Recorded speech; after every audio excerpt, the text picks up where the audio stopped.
What's going on, guys? Carter here with Edge Mindset. You may have noticed that I set this down gently. Usually I slap the knife down. The reason I did that is because this knife is going back to its owner. You could call this maybe a loan. It's kind of weird. It's a long story. Technically, he didn't loan it to me, but that's kind of what it ended up being. So it's going back to the original owner. He wanted it back. I said, you know what?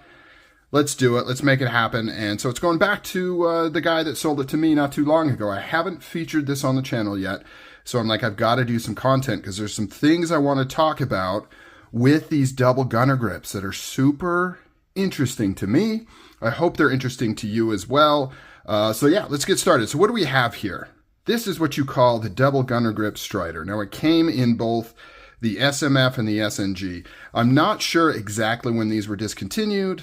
But somewhere in the 2000 teens.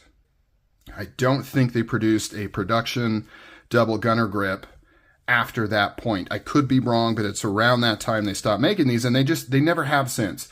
You can get a double gunner grip full tie in a custom mixed strider knife, but you can't in a production knife. And you can get what they call the hybrid, the new M Strider hybrids, where it's gunner grip, G10, and then a flat side similar to this on the back.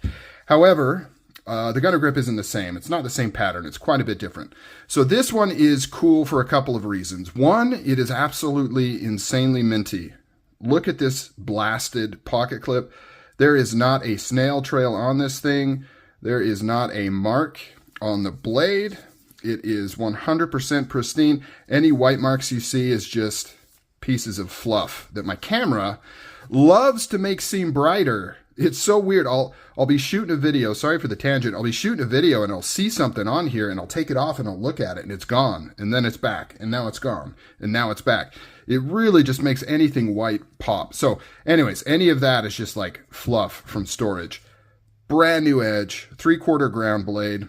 And the other cool thing about this is it is in Z-Wear, which is a highly coveted Strider steel. It's not very commonly used, so it's kind of unique and interesting in any knife, but particularly in the Striders, it's just highly sought after. There's not a ton of them, and so to get a Z-Wear in a double gunner grip that's not black G10, or at least for me, I like anything that's not just the black G10. I consider that the normal color. I mean, it's fine. It looks great. I love it. Got it right here.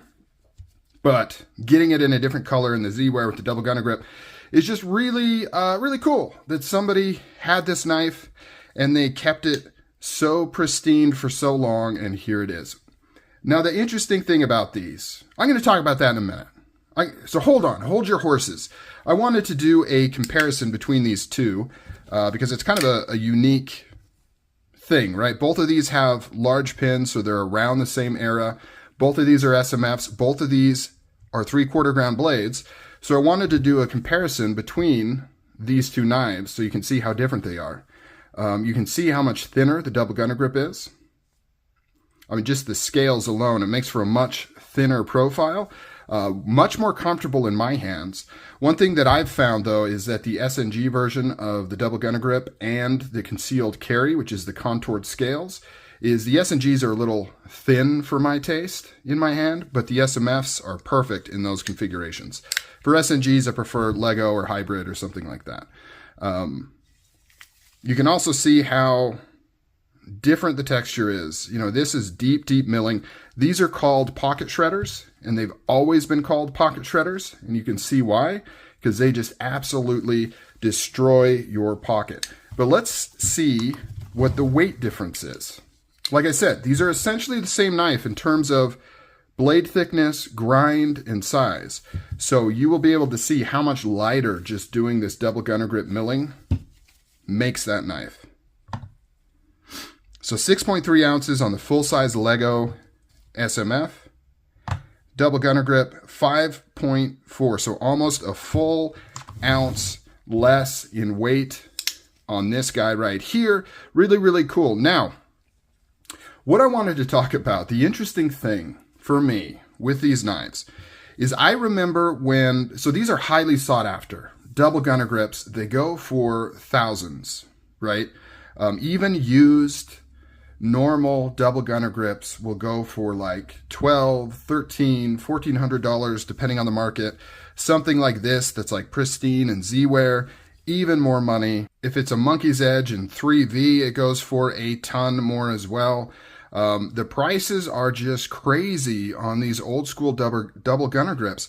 But I remember when they were just normal, right? Like back in the day when I first got into Striders, and Strider was a full-on production company, I remember being able to pick these up at multiple retailers. And if you wanted a double gunner grip, you could just go buy one. Now, it might not be the exact blade grind. It might not be the exact color. You may have to wait a few weeks or a month to get your exact setup and configuration.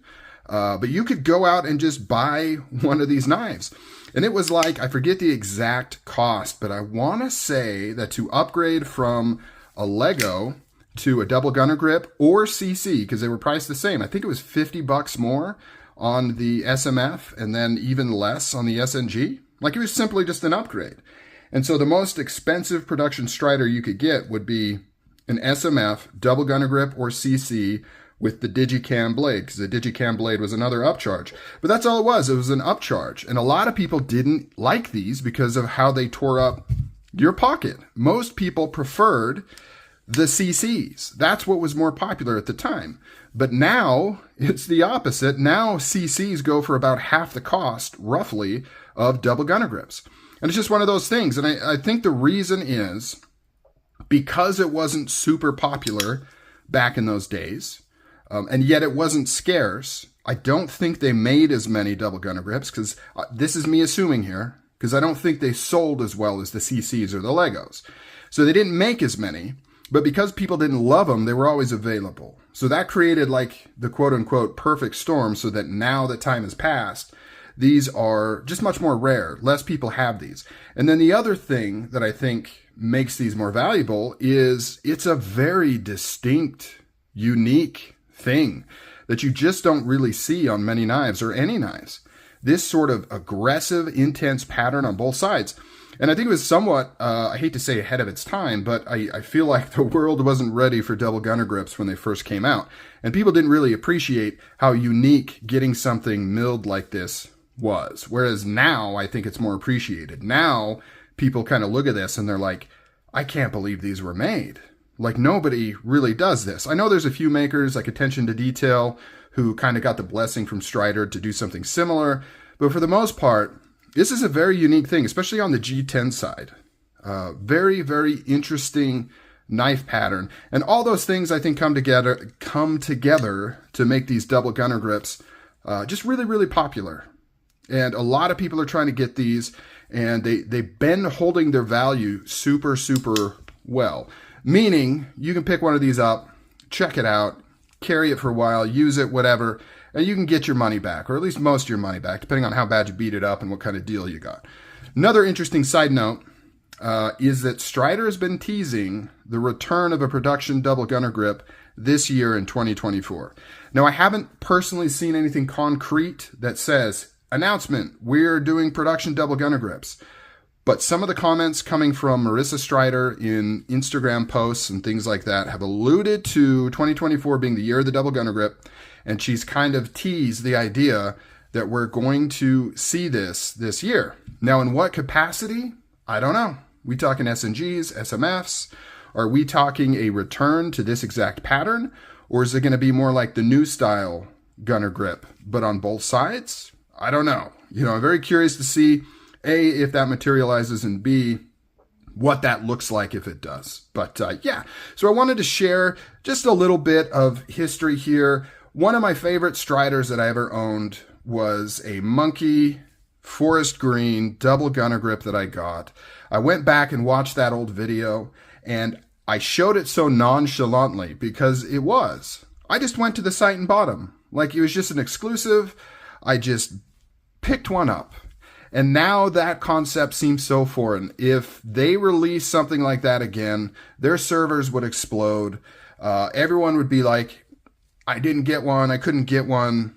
It's just crazy how the times have changed with Striders when you used to be able just to go buy these things. Like, you could just go buy them. It's just so crazy. All right, guys, I'm out of here. Talk to you later. Hope you enjoyed taking a look at this knife. It's really cool. I'm glad I got to check it out. See you guys later.